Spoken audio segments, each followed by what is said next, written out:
Hello guys, Rob here.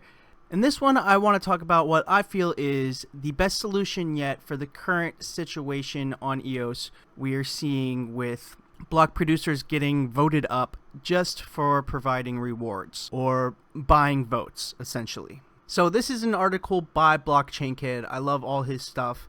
He always provides a very intelligent angle on things. And was sponsored by EOS Blocksmith, the sponsor of this channel as well. So shout out to Blocksmith for continuing to sponsor independent EOS content. If you're not voting for them already, consider voting for EOS Blocksmith. But before we dive into this, I do want to address some of the comments in the previous videos. So the last couple videos covering the Nudex new POS staking pool, this has slowed down quite a bit. There are now over 2,000 accounts proxying to Nudex with just under 6,900,000 EOS. So we're not seeing the type of acceleration we saw in the beginning, but continuing to grow nonetheless. And being an EOS token holder, that is your right. You vote with the amount of tokens you hold. Unlike other blockchains like Bitcoin where the miners vote, with EOS, you as the token holder have the vote. And we can see, just with the Nudex staking pool, over 2,000 accounts voting for rewards. Because they are proxying their vote to Nudex to receive this, let's see what it is now, 3% a year in returns. So I want to address some comments from these previous videos. I got comments like, what do I have against Asians or Asian BPs? I have nothing against Asians or the Asian BPs. I think Asia is one of the most important regions to have on board on any blockchain project. So I think it's great that Asia is participating in EOS at the rate they are.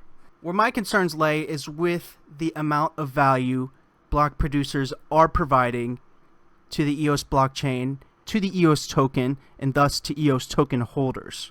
What I don't want to see is all the top block producers being voted in just because they are providing rewards. You know, what good is a block producer that is providing rewards, but what are they doing with those rewards they don't hand out? They're just claiming their EOS every day, moving them to an exchange, selling them, providing extra downside pressure to EOS token price. I think there's a lot more value to be had and a lot more to be made as an EOS token holder to voting in block producers that provide value to the chain, thus bringing value to the token.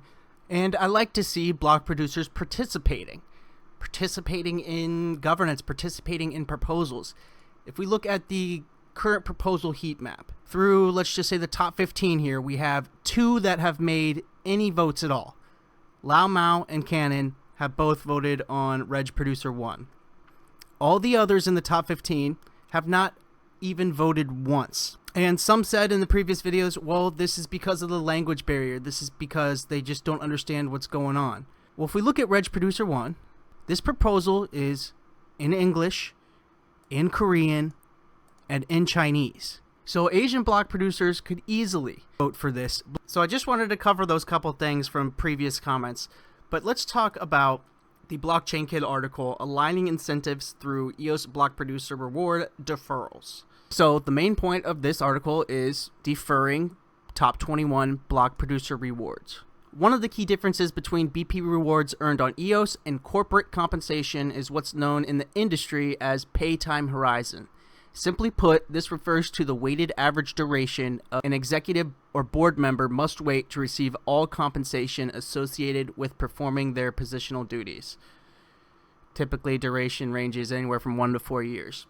So deferring rewards is already something that is common in the corporate world, and something that I think should at least be opened up for discussion for EOS. Now, I don't really want to focus on the numbers here, but just the overall concept of what Blockchain Kid is saying here. First in the proposal, coded BP block reward deferrals.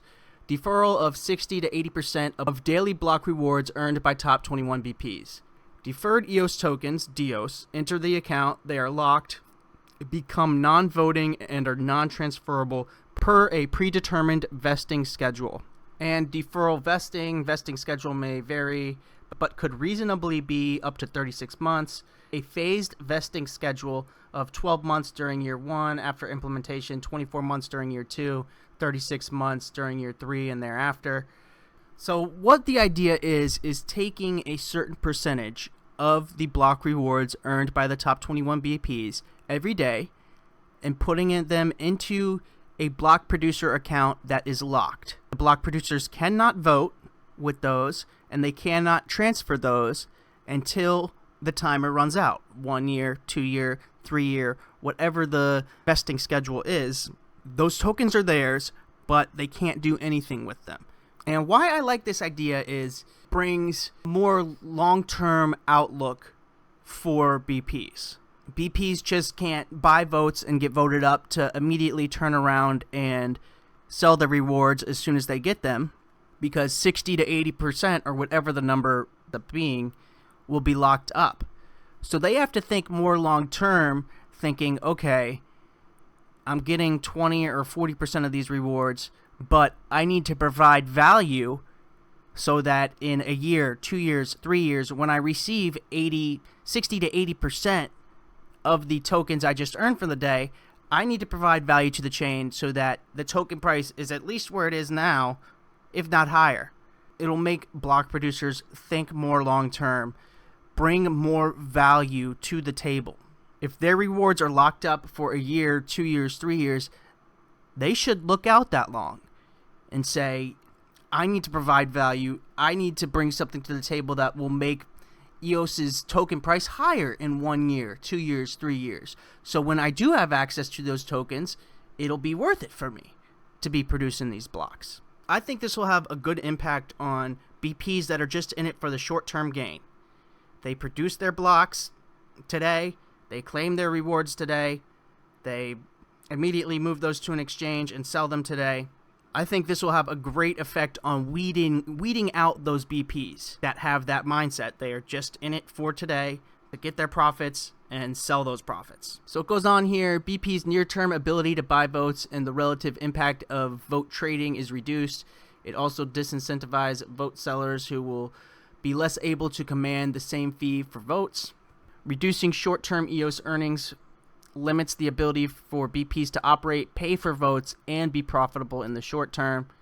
Selling votes is disincentivized since the theoretical maximum fee they can command in the short term is reduced. So of course, if block producers aren't receiving 100% of their rewards, there's going to be less to pay out to those that are selling their votes, thus disincentivizing people to sell because they're getting less, and also disincentivizing block producers to buy votes because after paying your BP expenses and your own profit for the day, how much really is going to be left to buy votes with? And then this point goes back to what I was talking about earlier. Deferral of block rewards provides greater assurance to those in the community that top 21 BP's focus is truly long-term. A longer incentive time horizon fosters a much greater sense of care and accountability for our collective actions today. And this is really the big thing for me about the whole idea of deferring rewards. That's all I want in a block producer that provides value and is looking out long term. They want the value they add today to have a lasting impact tomorrow. So even if this doesn't end vote buying, at least those BPs buying votes should shift their focus more long term, because longer term, that's when they're going to actually be receiving their rewards. Finally, continued focus on healthy BP competition and outperformance. Increase in compensation as top 21 versus standby BP would remain significant, and so the incentive to outperform in the near term would remain strong. So he has a breakdown of the reward schedule here, current versus proposed, 80%, 60%, whatever it is. I think that's up for the community to decide. But I really like the idea of deferring rewards. Just for the simple fact, despite all else it could bring, the simple fact that it'll shift the focus of those BPs that aren't looking long-term to look long-term. The block producer rewards they receive today, a significant portion of them are locked until tomorrow, until a year from now, 2 years from now, 3 years from now. There's a greater chance that they will look to provide value to increase token price. rather than just chase the daily rewards and immediately move them to sell them for profit. So I'll leave a link to this in the description below. It's a good article to go and read over. And again, shout out to Blockchain Kid and shout out to EOS Blocksmith for sponsoring this, sponsoring independent EOS content creators. Consider voting for EOS Blocksmith. And I'd love to hear you guys' thoughts. What do you think about deferring rewards for top 21 block producers? Let me know down in the comments below. But that's going to do it for me for this one. If you're not subscribed yet, hit that subscribe button, click on that notification bell for more EOS.io content, and follow on Twitter, linked in the description. That's it for me. I'll see you guys in the next one.